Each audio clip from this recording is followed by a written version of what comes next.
All right, let's dive right into this explainer. Today we're unpacking something incredibly cool, the fascinating pursuit of ultimate realism in virtual football simulation. Specifically, we're looking at a highly rigorous framework designed to transform a standard FC mobile match into an absolute masterclass of match tactics and winning strategy. You see, this isn't about just picking up a controller and mashing buttons hoping for the best. This is about instructing a simulation to act as a top-tier professional football analyst and simulator, creating an environment where every single pass, tackle, and tactical shift actually matters. So if you've ever wondered how artificial intelligence can perfectly replicate the tension and strategic depth of the beautiful game, you are definitely in the right place. Think of yourself right there in the manager's dugout as we deconstruct this tactical blueprint across 4 distinct phases. First, the quest for realism. Second, the laws of the simulation. Third, tracking the tactical shifts. And finally, the post-match breakdown. Kicking things off with Phase 1, the quest for realism, and how we move way beyond random gameplay. So the absolute core of this whole thing is that the simulation demands natural goal progression. The source material strictly prohibits impossible events or excessive goals. We aren't looking at a wild 10-9 arcade shootout here. The mandate is for a structured 90-minute match where outcomes are meticulously earned through possession, calculated attacks, and actually breaking down the defense. The simulation must mirror real football, where a team methodically carves open a backline rather than just getting lucky with some random sequence of code. Which brings us perfectly to the guiding philosophy of the entire simulation. Quote, "The winning team must earn the victory through better gameplay tactics and efficiency," end quote. It's a complete and total rejection of randomness. The AI running this simulation is forced to prove that the team lifting the virtual trophy at the end of the 90 minutes actually played better tactical football. They had to have the right tactical setup, they executed their gameplay flawlessly, and they were clinical and efficient in front of the net. Moving on to Section 2, Laws of the Simulation, essentially the physics of our virtual pitch. All right, these are the non-negotiables. The framework deeply respects the constraints of real time, exactly 90 minutes plus stoppage, and it forces a definitive conclusion with strictly one winner. No draws allowed here. But the behavioral laws, those are the really vital ones. Goals must happen naturally. Momentum absolutely has to dynamically shift back and forth.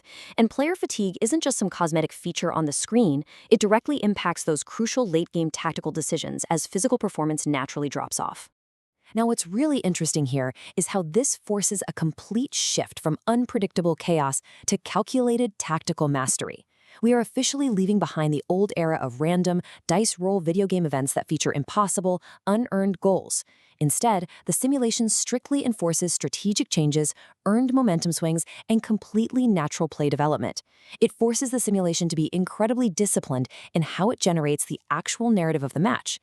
Let's slide into Section 3. Tracking the tactical shifts, or what I like to call the pulse of the match. The source strictly mandates this 15-minute interval structure to completely map out the flow of the match. The simulation can't just run the numbers in the background and spit out a final score. It must stop and report at exactly these markers. From the opening feeling out phase, hitting that 61st minute fatigue wall, all the way to the 90th minute climax.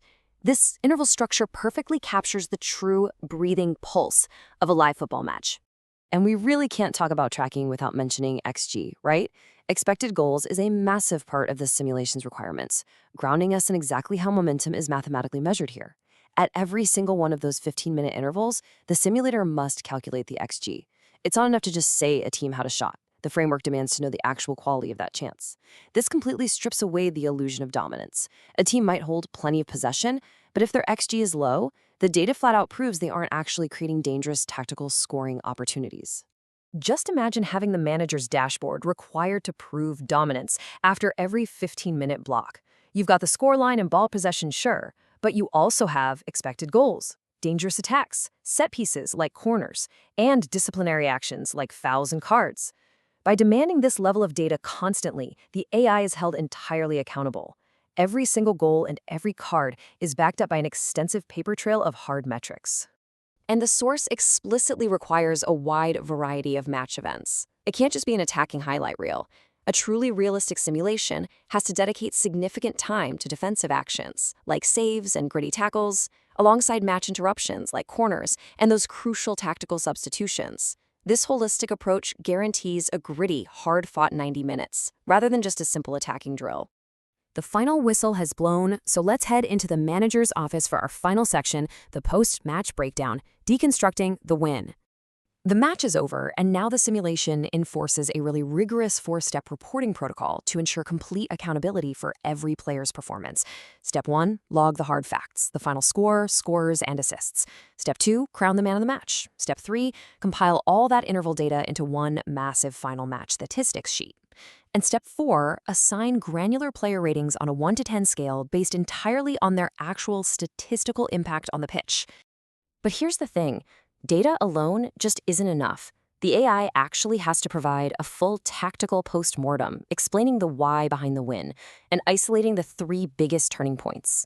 This is where the simulation truly acts as an elite football analyst. It isn't just handing you a spreadsheet. The rules dictate that the simulator must generate a comprehensive tactical analysis, literally explaining why the winning team deserved the victory based on gameplay and efficiency. Furthermore, it has to pinpoint exactly 3 major turning points. Was it a crucial substitution in the 70th minute? Was it a red card that completely flipped the momentum? The AI has to actively construct the narrative of how the tactics actually won the day. So the ultimate takeaway for us here is that this framework completely and utterly strips away luck. In this specific environment, the final scoreline is actually the least interesting part of the output. The true value lies entirely in the interval data, the XG, and the tactical breakdown that mathematically and strategically proves that the superior game plan won. I'm going to leave you with this final thought to ponder about the incredible line between virtual code and real-world football mastery. When we look at the requirements outlined in this explainer, where luck is totally eliminated, where match tactics definitively rule, and where every action has a natural earned consequence, we are looking at something pretty profound.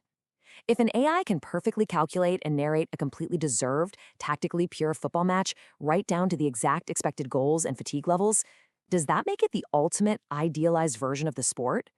It certainly changes how we look at what a sports simulation can really achieve.